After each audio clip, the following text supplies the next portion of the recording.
नमस्कार बच्चों, कैसे हैं आप बच्चों। 9 तारीख को आपकी टर्म 1 हिंदी की परीक्षा हुई है। सीबीएसई ने टर्म 1 की परीक्षा ली है। आज हम उसके क्वेश्चन सॉल्व करेंगे। ये पहला अपठित गद्यांश था, आप लोगों ने पढ़ा है, आप जानते हैं। सीधे प्रश्न पर आते हैं। पहला प्रश्न है, गद्यांश के आधार पर सही तथ्य को चुनिए।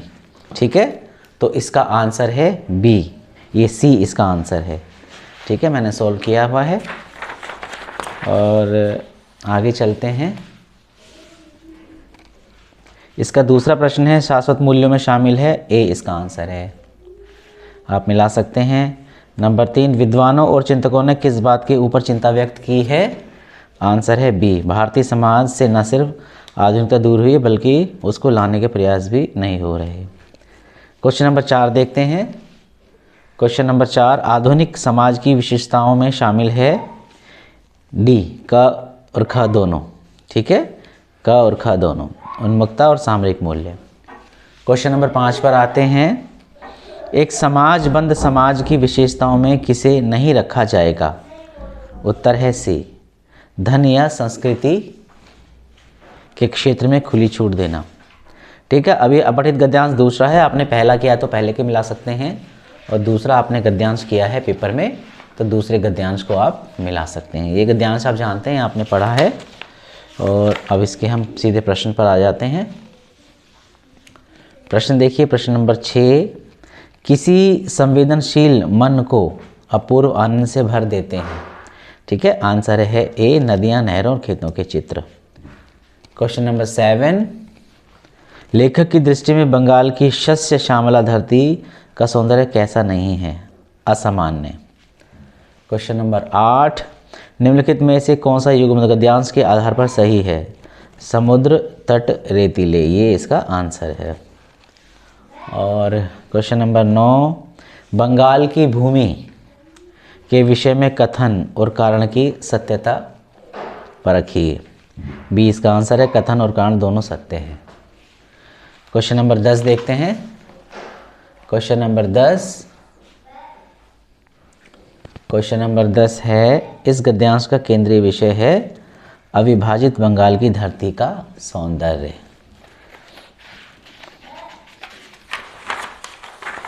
ग्यारह पर आते हैं। प्रश्न 11 देखिए।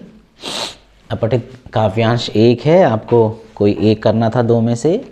अगर आपने पहला किया है तो इसके प्रश्न देखिए। 11, प्रश्न संख्या 11 देखिए। काव्यांश में मुख्य रूप से किस समस्या का उल्लेख किया गया है? रंग भेद, ये आपने पढ़ा होगा, है ना। चमड़े का रंग मनुष्य मनुष्यता को बांटे, इस तरह से। चमड़े का रंग मनुष्य मनुष्यता, इस तरह से। तो इसका जो पहला प्रश्न है 11वां, काव्यांश में मुख्य रूप से किस समस्या का उल्लेख किया गया? रंग भेद। प्रश्न 12 देखिए बच्चों। प्रश्न 12, कवि के अनुसार जीवन व्यर्थ कब होता है? प्रेम नहीं होने पर, है ना, प्रेम। उसके बाद प्रश्न 13 देखिए। उज्ज्वल सफ़ेदी पर गर्व क्या है? मिथ्या, छल और अभिमान, ये इसका आंसर है। ठीक है, मैंने पहले ही 13, 11, 12, 13, 14। ठीक है। कवि कहता है रंगों का राजा तो है रंग भीतर वाला। भीतर वाले रंग का क्या अर्थ है? आंतरिक गुण और स्वभाव। ठीक है, आगे चलते हैं। प्रश्न 15 देखिए। गोरे और काले वर्ण के लिए प्रकृति से कौन सा प्रतीक दिया गया है? धरती और आसमान, इसका आंसर है। अब जो है अपठित काव्यांश दूसरा, जो सेकंड वाला है, उसको देखिए। मैं जब लौटता तो देखा पोटली में बंधे हुए बूटों ने फेंके हुए अंकुर। ठीक है, तो इसके प्रश्न करते हैं सीधे। प्रश्न संख्या 16 देखिए। घर में किस प्रकार की गंध पसरी हुई थी? तो ये है बी, निर्जनता और बंद हवा की। जब आप पढ़ेंगे तो स्पष्ट, यहाँ पर ये थोड़ा सा डिफिकल्ट हो रहा था, लेकिन निर्जनता दिख रही है उसमें, निर्जनता और बंद हवा। ठीक है। पोटली में बंधे, प्रश्न 17 देखिए। पोटली में बंधे चनों के अंकुरित होने का क्या अर्थ है? उर्वरता और नवजीवन का। ठीक है, 17 इसका आंसर है। 18वां देखिए। मकान जड़ और एक स्थान पर स्थिर होने के बाद भी कवि की यात्राओं की गतिशीलता में सहयात्री है। यह भाव किस पंक्ति में है? तट की तरह स्थिर पर गतियों से भरा। ठीक है, ये सी इसका आंसर है। 19 देखिए, काव्यांश की शैली किस प्रकार की है? चित्रात्मक। किस प्रकार की है काव्यांश की शैली? चित्रात्मक। 20वां देखिए, कवि के 2 दिनों के बाद घर में लौटने पर घर की जो स्थिति है उससे कौन सी बात स्पष्ट रूप से कही जा सकती है? पॉज कर। आगे चलते हैं। कवि के 2 दिनों के बाद घर में लौटने पर घर की जो स्थिति है उससे कौन सी बात स्पष्ट रूप से कही जा सकती है? डी, कवि अपने घर में अकेला है और उसके न होने पर घर निर्जन था। ठीक है, 21वां प्रश्न देखते हैं। मूर्ति की आंखों पर एक चश्मा रखा था। ठीक है, व्यावहारिक व्याकरण है। मूर्ति की आंख पर एक चश्मा रखा था जो सरकंडे से बना था। मिश्र वाक्य है। ठीक है, उसके बाद 22वां प्रश्न देखते हैं। निम्नलिखित में से कौन सा वाक्य सरल वाक्य नहीं है पूछा है? तो अंतरा विद्यालय नहीं गई है ना, पर क्यों ये पता नहीं। ये वाक्य सरल नहीं है, बाकी सरल है। अंतरा अपने विद्यालय नहीं जाने के कारण बाद में पता रहती। ठीक है, ये वाक्य सरल नहीं है। उसके बाद ये पढ़ते हैं 23वां। जब बाल गोविंद भगत खेतों में रोपाई कर रहे थे तब लोगों ने उन्हें कनखती में देख रहे थे। है ना, जब तब की बात हो रही है, क्रिया विशेषण आश्रित उपवाक्य। उसके बाद 24वां देखते हैं। उन्होंने विश्व भर में प्रसिद्ध हिंदी अंग्रेजी शब्दकोश तैयार किया। प्रस्तुत वाक्य का संयुक्त वाक्य होगा। संयुक्त वाक्य पूछा है कि संयुक्त वाक्य कौन सा होगा? तो स्पष्ट यहाँ दिख रहा है, उन्होंने अंग्रेजी हिंदी शब्द को तैयार किया और वह विश्व भर में प्रसिद्ध हुआ। तो ये संयुक्त वाक्य, डी इसका आंसर है।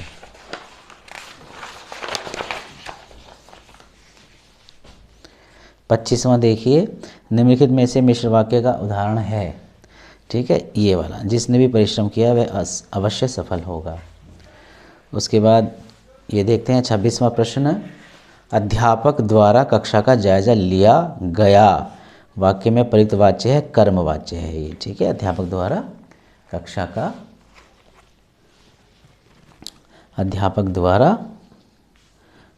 कक्षा का जायजा लिया गया। ठीक है, 27वां प्रश्न देखते हैं। निम्नलिखित वाक्य में कौन सा कर्मवाच्य नहीं है पूछा है? प्रश्न पूछा गया, फल खाए गए, पाठ पढ़ाया जाता है ना, ये सारे के सारे कर्मवाच्य हैं, ये कर्मवाच्य नहीं हैं। ठीक है, इसमें कर्ता का लोप है, सीधा कर्म से शुरू हो रहा है, ये वाला कर्मवाच्य है, कर्मवाच्य नहीं है। ये तीनों कर्मवाच्य हैं।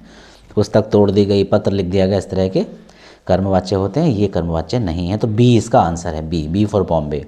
28वां देखते हैं। हमसे तकलीफ़ सही नहीं जाती, कर्तरीवाच्य में बदलने पर होगा हम इतनी तकलीफ़ नहीं सह सकते, सी इसका आंसर है।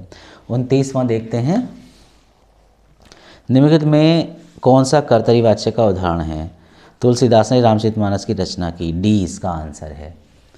ऐसे 30वां देख, राधा अब बैठ सकती है, इस वाक्य का भाववाच्य में रूपांतरित होगा, राधा से बैठा जाता है, ए इसका आंसर है।